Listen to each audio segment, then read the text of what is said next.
for another episode of Right. And today we're going to go deeper into the world of the Everstream Chronicles, written by Jude Matulich-Hall. She's an author with Whitecap Publication, and there's her book, right? This is my book. Yep. The Everstream Chronicles. Yes. Is it backwards for you? It's backwards for me, but oh well. I don't know if it's backwards for me or not. God. I think, yeah. All right. Well, anyway, let's start. You described the mountainous cave scene in the Everstream Chronicles very well. Thank you. It's quite vivid. But who is a small brown man at the heart of the cave?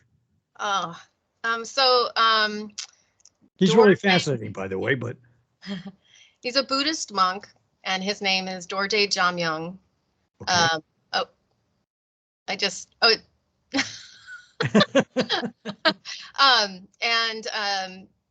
And he has gone up into the mountains to meditate because he has to work with his anger.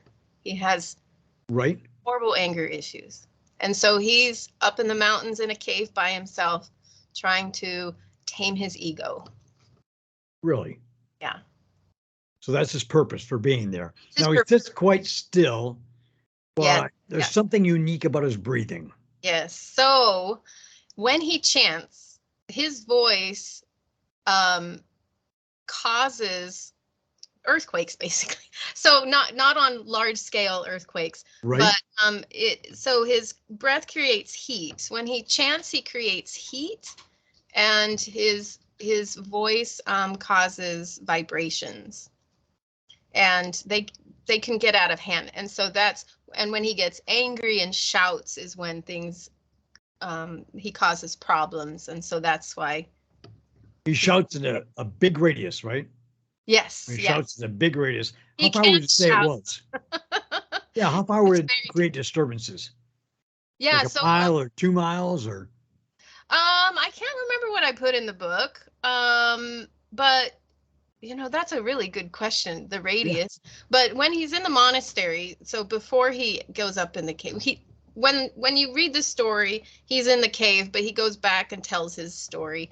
And it's when he was little, his cries would cause cracks in the walls and the earth to mound up. And when he's in the monastery, anytime he tries to chant, he causes little earthquakes. So and he ends up uprooting trees. When he has a really big outburst, and trees get uprooted and knocked over, cracks form in the earth, and the village below the monastery gets some shudders. But I don't think I was specific about the radius. Everyone hopes he be quiet, right? I'm sorry, what was that? Everyone hopes that he's quiet, right? Everyone hopes he's quiet. He's trying so hard, and that's the lovely thing is, like, the fellow monks and his teacher are really supportive, but he's so frustrated that he doesn't see that he thinks they're avoiding him, where they're really trying to give him space to deal with his anger, to deal with this thing that he has, that to make peace with this power he has, to tame it, to learn how to use it, to control it, but he sees it as they're just avoiding him. And his teacher is super supportive and stuff, but he ends up having an outburst, and he really destroys the temple.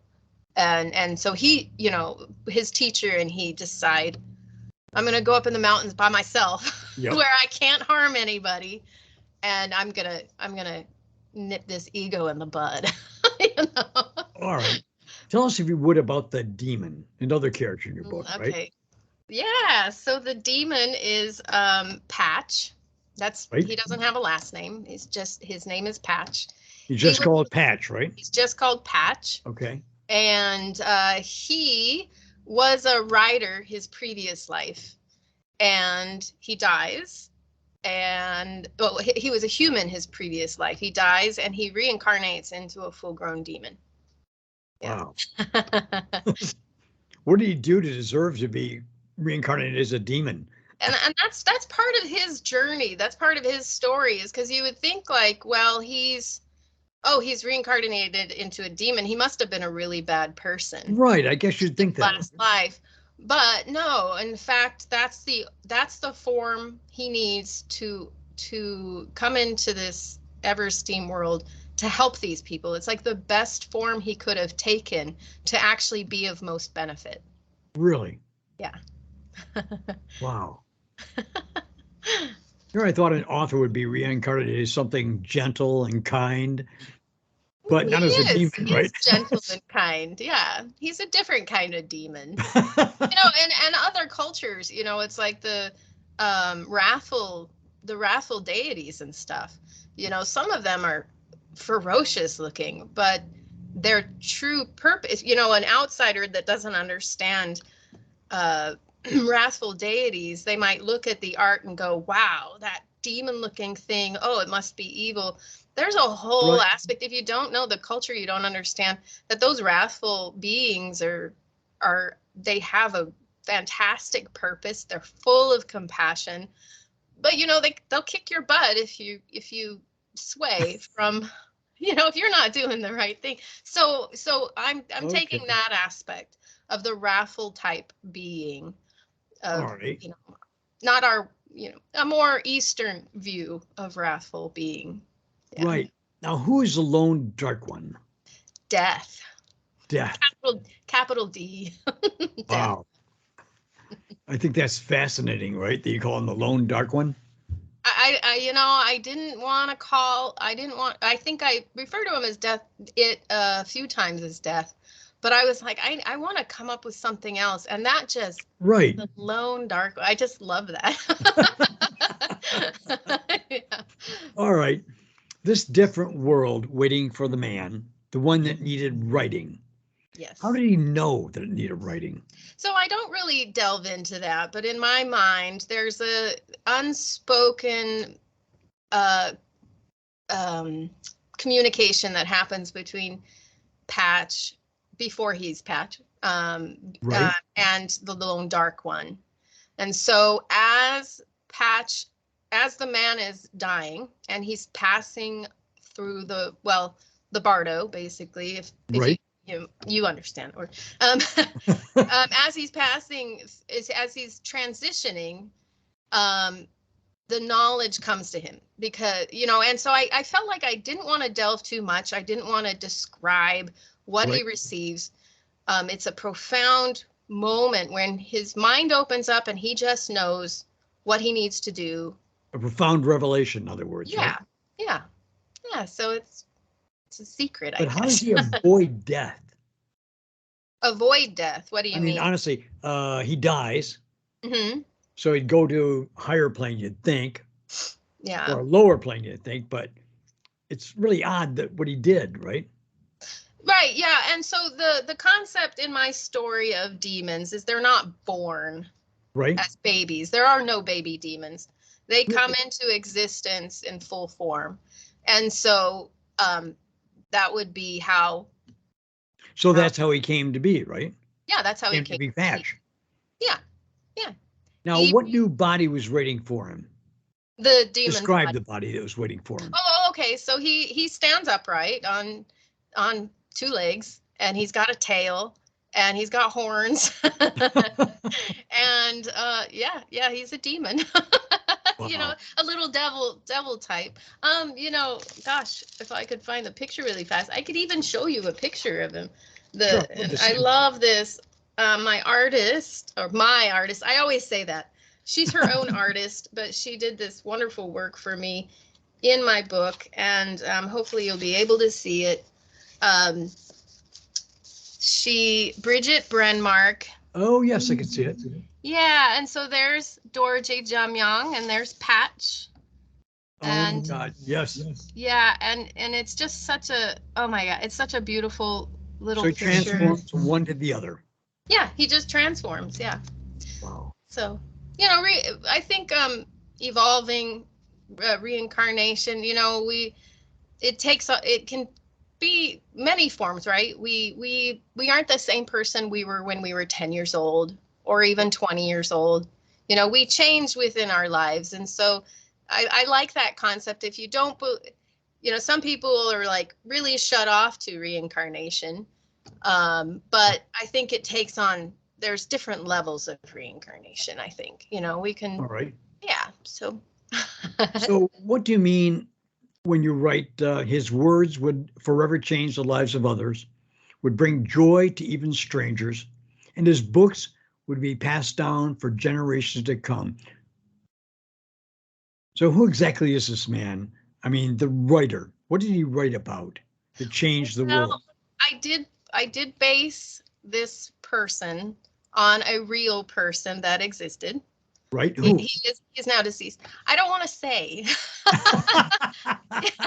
That's, Why not? I feel like that's my own little secret. Well, because Okay. I don't want it to ever appear as disrespectful, because to say that this person that really existed reincarnated into a demon, it's Oh, obviously fiction. I've people do that all the time now, right? that would be kind of We bold, take I a guess. real person and we create fictitious things around it. That's what Right. historical fantasy is. So I think it's just still too fresh. He didn't die that long ago. I think it's still too Right. fresh but if someone is familiar with him and they read my book, they're going to figure out who I'm talking about. Okay. They will figure it out. Very near and dear to my heart. My favorite author. It's very sad when he died. I never got to meet him. But, What kind of books did he write, though, that changed the lives of people forever and they're read for generations to come? What kind of things did he write? Fantasy satire. Fantasy satire. Yeah. Hilarious, brilliant, intelligent person. Yeah. And wrote a lot of books. Okay. So, So you say his words would forever change the lives of others, would bring yeah. joy to even strangers. What did you mean by strangers? Well, as a writer, you don't know all your readers. And so, That's true. that's the wonderful thing about, you don't have to know you don't have to know people that you can have an effect on. You can have a positive effect on people you don't know, and being authentic with what you're doing with your life will, Right. Right. And as writers, I think we need to be authentic, because that's going to last well beyond us. Right. And seeing like the love that is for this writer still, and he started writing in the 70s, so and That's he a didn't clue, right? It's a clue, right? clue. Yeah, sure.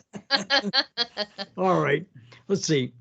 Why did the lone dark one step back? Why did death step back? Because he It's doesn't. transition. Yeah. So as Patch is going through that transition, I didn't state it in the book. I go further into it in future stories. By the way, I have to ask you this first, right? Yeah. Did the lone dark one, or death, realize what he was going to be reincarnated as?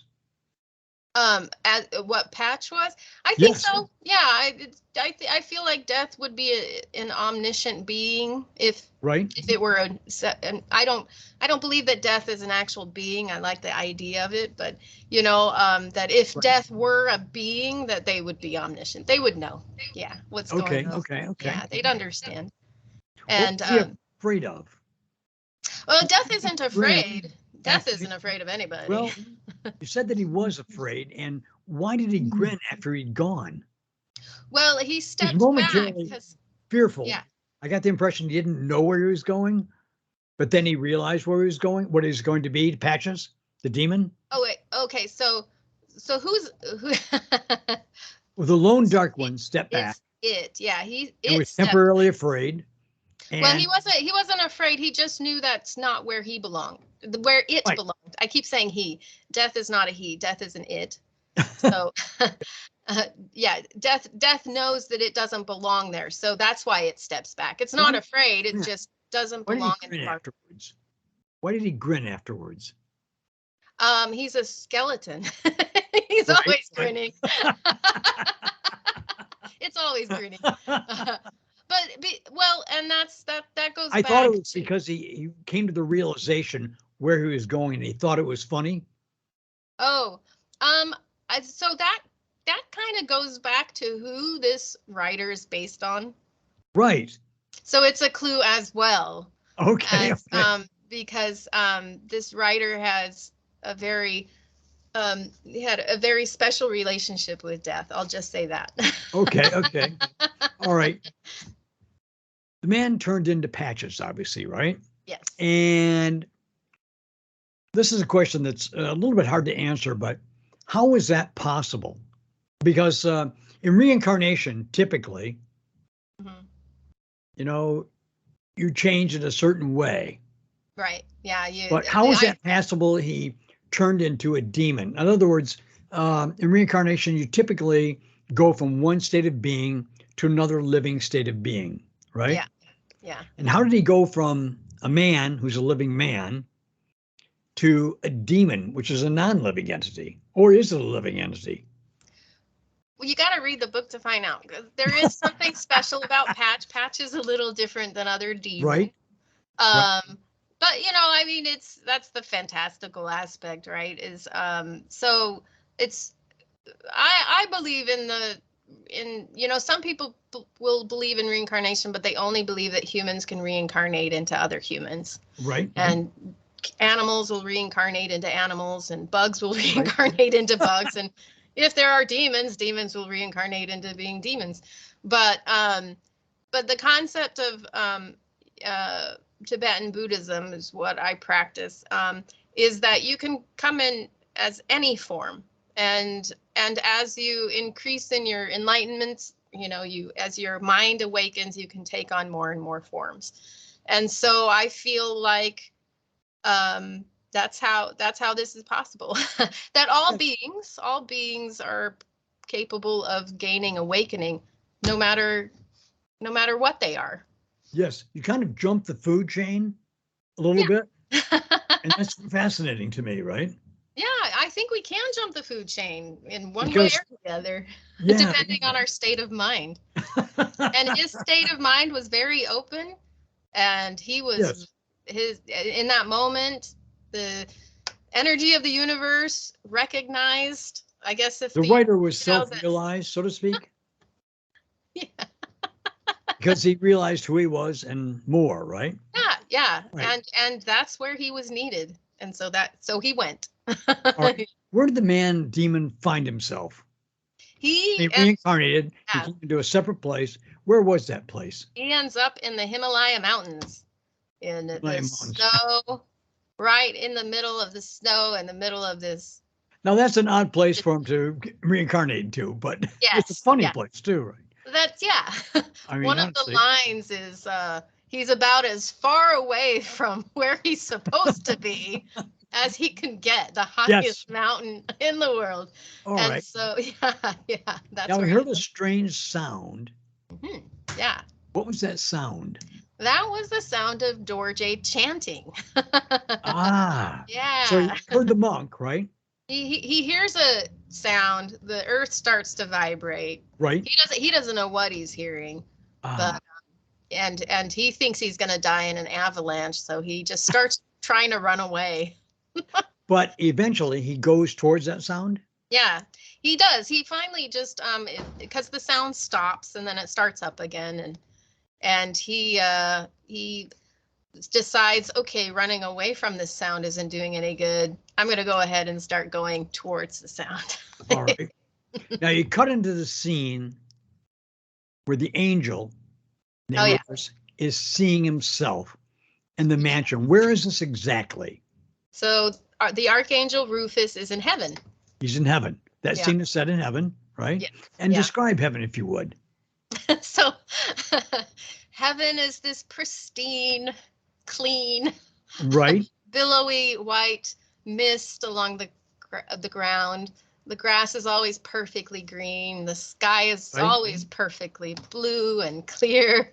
The sun is always shining. It's always the perfect temperature. Describe, if you would, the angel Rufus and what exactly he was angry about. So Archangel Rufus is the angel of little agitations. Right. So it's of little agitations. Yeah, of little agitations. and he is the most annoyed of angels because his job is to take care of all little agitations. And so when you stub your toe and you Right. shout out to an almighty being, Right. well, there's a being that hears those calls, and that being is Rufus. That being So is because it's like a stub toe isn't that big of a deal. So when you cry out almighty names, the almighty isn't going to come down and save your big toe. Guess that'd be too much to hope for, right? Right. The archangel Rufus goes in. I'll be You know, darned. go, so so so the concept behind my universe is if you cry out an almighty name, some being comes to your aid. And That's a fascinating point. I mean, honestly, this ends today's interview, but we'll get into more of your world next interview and the characters that populate your world too, because they're fascinating characters. Thank Now, you. the name of the book is The Eversteam Chronicles. Yeah. Yeah. And how can people get a hold of you? At your website or Facebook? How do you? Yeah, you can get a hold of me on Facebook at JMH Writers and Illustrators. It is a group. You can go to Eversteam Chronicles on Facebook. My website is www.judematulich-hall.com. You can find me on Twitter, Instagram, LinkedIn, all of those. Right. Good, good. And our publisher is Whitecap Publications. And you can get my book on Barnes & Nobles. You can order it in Amazon. You can order it in your local bookstore, which I'm a huge fan of supporting your local Yes. bookstore. Yeah. Good. All right. Till next week, Jude. Namaste. Right. Thank you. Namaste.